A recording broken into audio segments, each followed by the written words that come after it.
Assalamu alaikum warahmatullahi wabarakatuh. Akkam jirtu kabajamtoota fi jaalatamtoota hordoftoota gabayaa tuubii nageenya keessan badhaadha alaamaan isaa namni maatii waatiin isin nagaa nuti nagaa jirra alhamdulillah.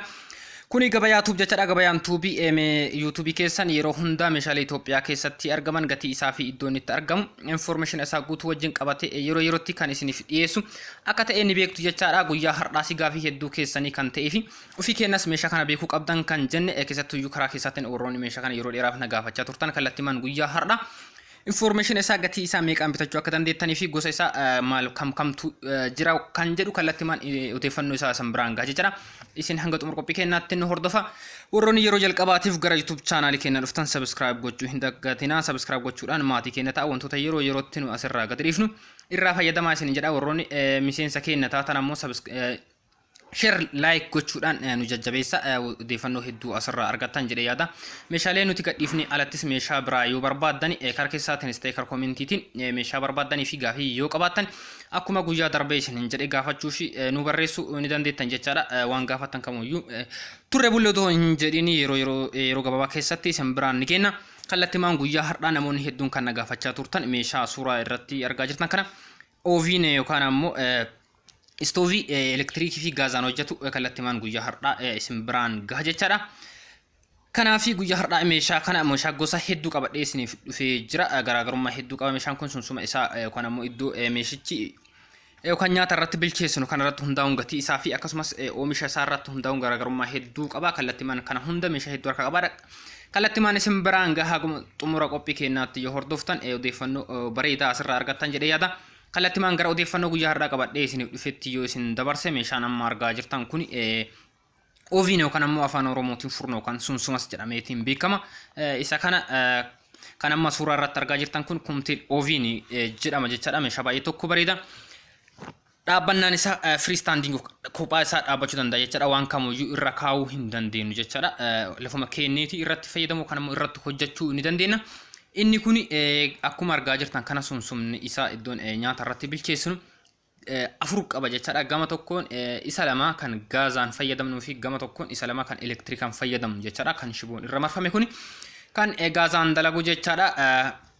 Kanaaf inni kun akka amma argaa jirtan kanatti qarshii 10,000 yoo qopheessitan meeshaa kana kallattiimaan harka keessaniin gaattanii itti fayyadamuu dandeettan jechaadha. Lakkoofsa bilbilaa fuula iskiriinii irra isiniif kaaya. Kallattiimaan lakkoofsa kanaa yoo bilbiltan iddoo isin jirtanitti isinii dhufuu ni danda'a.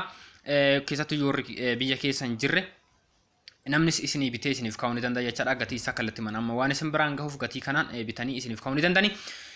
Kunis ta'uu yoo baate magaalaawwan naannoo keessanitti dhiyeennatti argaman irraa meeshaa kana argachuu dandeettan jechaadha. Iddoo baay'eetti argama waan ta'eef kanaaf meeshaan kun akkuma isin jedhe gatii isaa qarshii 10,000 yoo qopheessitan meeshaa kana kallattiimaan bitattanii itti fayyadamuu dandeettani. Haaluma isa fakkaatuun meeshaa kana ta'e gosuma meeshaa kanaa yookaan ammoo Brandii meeshaa kanaa ta'e jechaadha. Kan amma lammaffaarratti suuraa irratti argaa jirtan kun meeshaa baay'ee tokko bareeda. Sunsumni isaa afur qaba. Sunsumni arfanuyyuu elektirikaan kan dalagu jechaadha. Kan gaazaan dalagu ofirraa hin qabu. Namoonni hedduun kana filachuu dandeettan jedheetii yaada. Inni amma argaa jirtan kun akka argaa jirtan kanatti qarshii 10,000 yoo qopheessitan isas gatii irrattis garaagarummaa hin qabu. Qarshii 10,000 yoo qopheessitan meeshaa kanas bitattanii itti fayyadamuu dandeettan jechaadha. Haaluma isa fakkaatuun gosa meeshaa biraa kan ta'e kan amma argaa jirtan kun Luxelii oviinii jedhama. Innis kophaa lafumarra keettanii itti fayyadamuu ni dandeettan jechaadha. Meeshaa baay'ee tokko bareeda. Akkuma argaa jirtan kana innis gama tokkoon sunsuma lamaa kan elektirikaan dalaguu fi gama tokkoon sunsuma lamaa kan gaazaan dalagu ofirraa qaba jechaadha. Isa kana bitachuuf yoo barbaaddan qarshii 9,600 yoo qopheessitan meeshaa kana kallattiimaan bitattan itti fayyadamuu dandeettan jechaadha. Kubbaa isaa irraanis akka hin xuroofne xuraawwan garaagaraa akka sarraa hin buune qadaada qaba jechaadha. Akkuma argaa jirtan kana meeshaa baay'ee tokko bareeda. Haala itti fayyadama isaas baay'ee tokko gaariidha. Humna elektirikii olaanaa kan hin gaafannee fi gaazaanis kan hojjetu. Wanti beekuu qabdan asirratti gatii bara kanaa gatii bara 2013tiin kan jiru jechaadha. Kanaaf gatiin isaa qarshii 9,600 meeshaa kana bitattanii itti fayyadamuu dandeettan meeshaa baay'ee tokko gaariidha jechaadha. Isuma ta'e kan amma argaa jirtan kun jechaadha. Innis meeshaa baay'ee tokko bareeda. Qarshii 10,000 gurgurama jecha innis Luxel oviinii jedhama. Akkuma duratti isin jedhe gama arfaniinuyyuu sunsuma elektirikaan dalagu ofirraa qaba jechaadha. Innis meeshaa baay'ee tokko bareeda bitattanii itti fayyadamuu dandeettan jechaadha. Gatiin isaa qarshii 10,000 yoo qopheessitan meeshaa kana kallattiimaan bitattanii itti fayyadamuu ni dandeettanii. Meeshaa baay'ee tokko bareeda. haaluma isa fakkaatuun kan amma argaa jirtan kunis meeshaa ajaa'ibaati meeshaa baay'ee tokko bareeda inni kun ammoo tuni flexly oven jedhama jechaadha meeshaa ajaa'ibaati kan akkuma argaa jirtan kana afur qaba jechaadha kan gaazaan dalagu afur qaba kan shiboo irra marfame kun kan gaazaan dalagu jechaadha isa kana kan isto kan ammoo tuyyuu elektirikaan dalagu kan jidduu lama qaba walumaa galatti isa jaha qaba jechaadha inni kun akkam argaa jirtan kanatti qarshii 20 yoo qopheessitan meeshaa kana kallattimaan bitatanii itti fayyadamuu dandeettani meeshaa baay'ee tokko bareeda kanaaf gatiin isaas baay'ee tokko madaalawaadha jecha yeroo takkatti humna keessan qusachuu fi yeroo keessanis qusachuu dandeettan jechaadha meeshaa ajaa'ibaati meeshaa baay'ee tokko bareeda haaluma isa fakkaatuun kan amma argaa jirtan kunis Devo oven jedhama jechaadha meeshaa baay'ee tokko bareeda inni ammoo tuyyuu akkuma argaa jirtan gama tokkoon kan elektirikaan hojjetu sunsuma lamaa fi gama kaaniinis kan gaazaan dalagu qaba akkuma argaa jirtan meeshaa baay'ee tokko bareeda oomisha haarawaa jechaadha isa kana bitachuu barbaadan qarshii 17,500 yoo qopheessitan kallattimaan bitattanii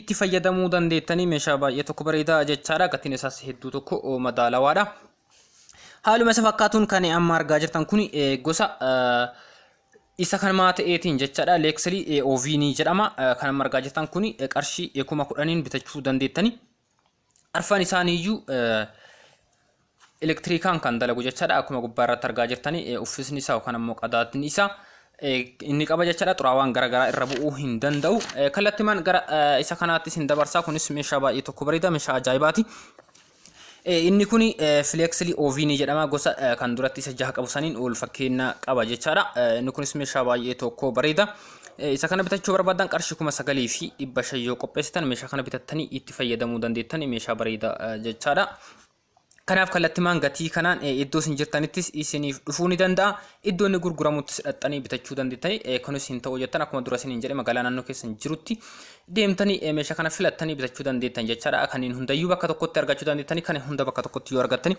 keessaa filattanii bitachuun wanta isin rakkisuu miti jechaadha kanaaf meeshaa amma argaa jirtan kana qarshii 9,500 yoo qopheessitan kallattimaan bitattanii itti fayyadamuu dandeettan jechaadha kunis kan amma argaa jirtan kun Nova oven jedhama meeshaa baay'ee tokko bareeda arfan isaayyuu akkuma argaa jirtan kana elektirikaan kan dalagu jechaadha gaazaan kan dalagu ofirraa hin qabu isa kana akka jiru kanatti qarshii 19,000 bitachuu dandeettan jechaadha cimina hedduu qaba humna elektirikii olaanaa sin gaafatu dandeettii hedduu qaba jechaadha meeshaa baay'ee tokko cimaadha maashinoonni isa keessa jiranis yeroo gabaabaa keessatti kan tabalaasha'u kan ammoo miidhamuu kan hin dandeenye jechaadha kanaaf oomisha biyya Turkiiti meeshaa baay'ee tokko cimaadha qarshii 19,000 yoo qopheessitan meeshaa kana bitattanii itti fayyadamuu ni dandeettan jechaadha kan amma argaa jirtan kun meeshaa isa dhumaa 10ffaa irratti kan argamu jechaadha meeshaa baay'ee tokko bareeda Alpha oven jedhama inni kun akkuma argaa jirtani gama bitaatiin kan elektirikaan dalagu lamaa fi gama mirgaatiin kan gaazaan dalagu lama ofirraa qaba jechaadha kun dura isiniif ibsu yaale kan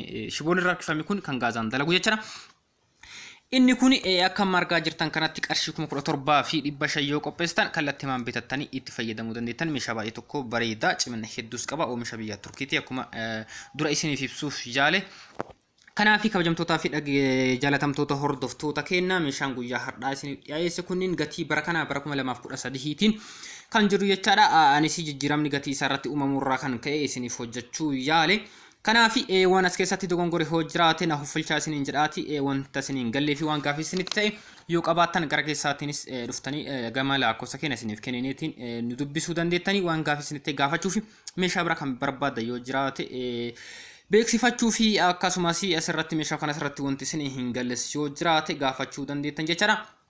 kanaaf odeeffannoon guyyaa har'aa qabadhee isiniif dhiyaadhe kanuma hanga ammaa hordofaa turtanii yeroo biraa viidiyoo biraatiin walitti deebina hamma viidiyoo biraatiin walitti deebinutti nagaan nuuf tura akkuma dura isiniin jedhe warroonni yeroo jalqabaatiif gara YouTube chaanaalii keenya dhuftan subscribe gochuu akka hin daganne asirratti gamanumaan wanti isin beeksisu waan asirratti gaafii isinitti ta'e yoo jiraate jechaadha gaafii keessan gaafattanii deebii argachuu fi gaafii keessan qulqullinaan gaafadha. Gaaffiin keessan qulqullina yoo hin qabne isiniif deebisuuf baay'ee tokko rakkisaadha jechaadha. Kanaaf odeeffannoo biraatiin hanga walitti deebinutti nagaan nuuf tura guyyaa har'aatiif waan qabadhe isin dhiyaadhee asumatti xumuree jira.